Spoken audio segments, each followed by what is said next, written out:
आपने इस वर्ष की समिट को भारत के युवाओं की एस्पिरेशन से जोड़ा है। इस साल के शुरुआत में विवेकानंद जयंती के दिन यहीं भारत मंडपम में विकसित भारत यंग लीडर्स डायलॉग हुआ था। तब मैंने युवाओं की आंखों में देखा था सपनों की चमक, संकल्प का सामर्थ्य और भारत को विकसित बनाने का जुनून।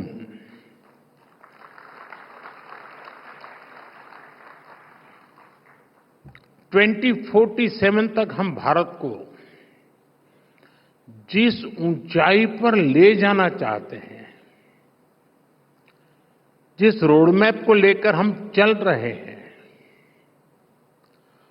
उसके कदम कदम पर अगर मंथन होगा तो निश्चित ही अमृत निकलेगा। और यही अमृतकाल की पीढ़ी को ऊर्जा देगा, दिशा देगा और भारत को गति देगा। मैं आपको इस समिट की बधाई देता हूं, शुभकामनाएं देता हूं। साथियों, आज दुनिया की नजर भी भारत पर है और दुनिया की उम्मीद भी भारत से है। कुछ ही वर्षों में हम दुनिया की 11वीं से 5वीं सबसे बड़ी इकोनॉमी बने हैं। बहुत कम समय में अनेक प्रकार के ग्लोबल चैलेंजेस आए, लेकिन भारत रुका नहीं। भारत ने डबल स्पीड से दौड़ लगाई और एक दशक में अपनी इकोनॉमी के साइज को डबल करके दिखाया है। जो सोचते थे कि भारत स्लो और स्टेडी चलेगा, उन्हें अब फास्ट एंड फियरलेस इंडिया दिख रहा है। और इसमें भी कोई संदेह नहीं है कि जल्द ही भारत की दुनिया की तीसरी इकोनॉमी बनना तय है।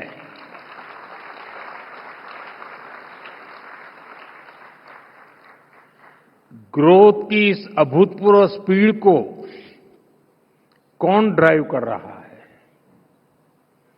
इसे ड्राइव कर रहे हैं भारत के युवा, उनके एम्बिशंस और उनके एस्पिरेशंस।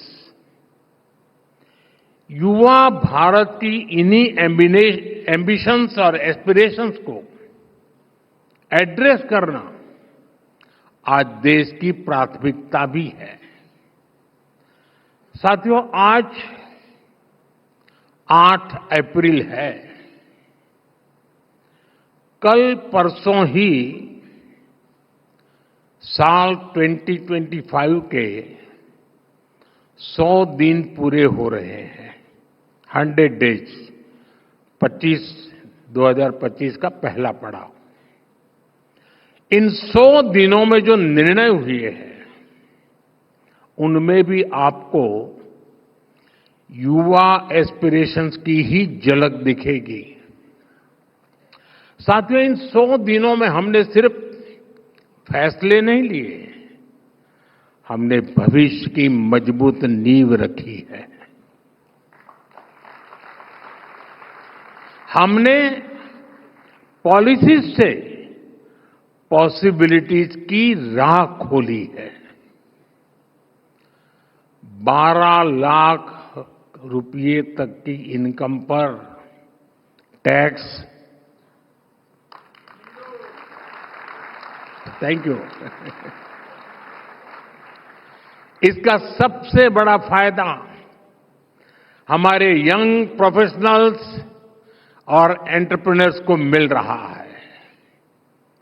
मेडिकल की 10,000 नई सीटें, आईआईटी में 6,500 नई सीटें, यानी एजुकेशन का एक्सपांशन, इनोवेशन का एक्सेलरेशन।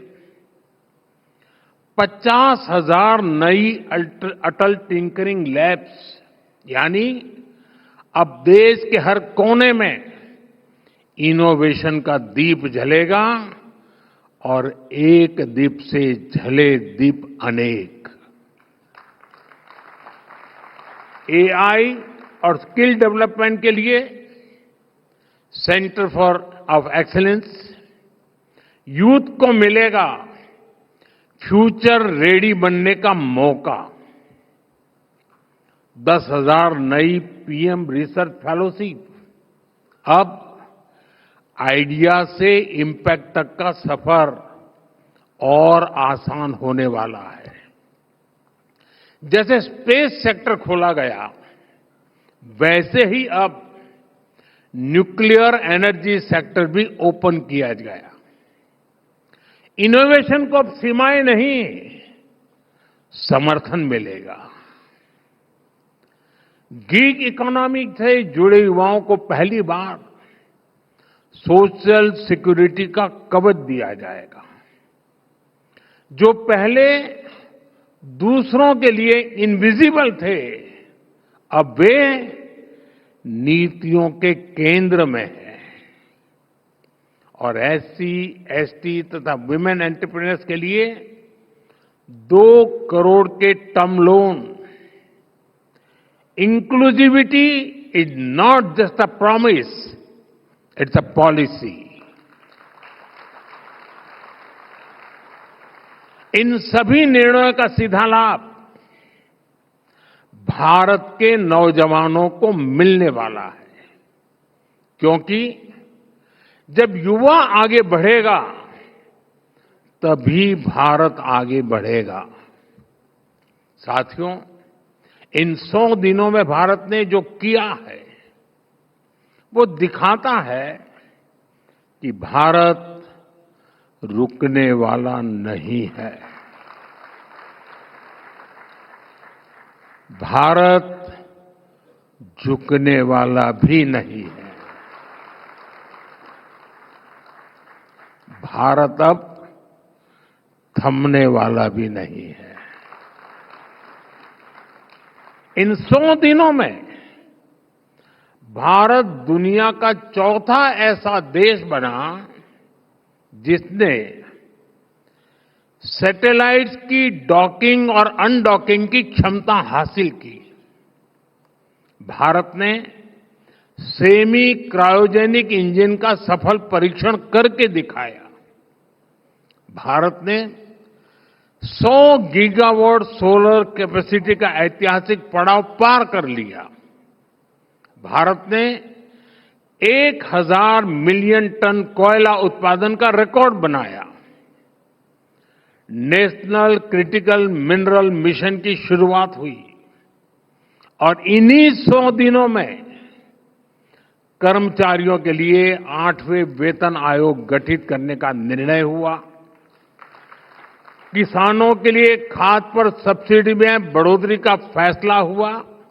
यानी अन्नदाता की चिंता सरकार की प्राथमिकता है।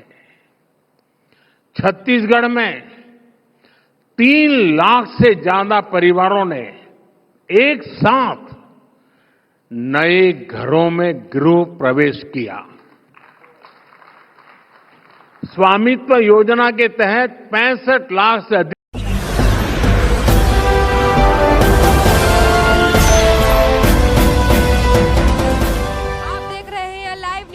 1999 राष्ट्र सबसे पहले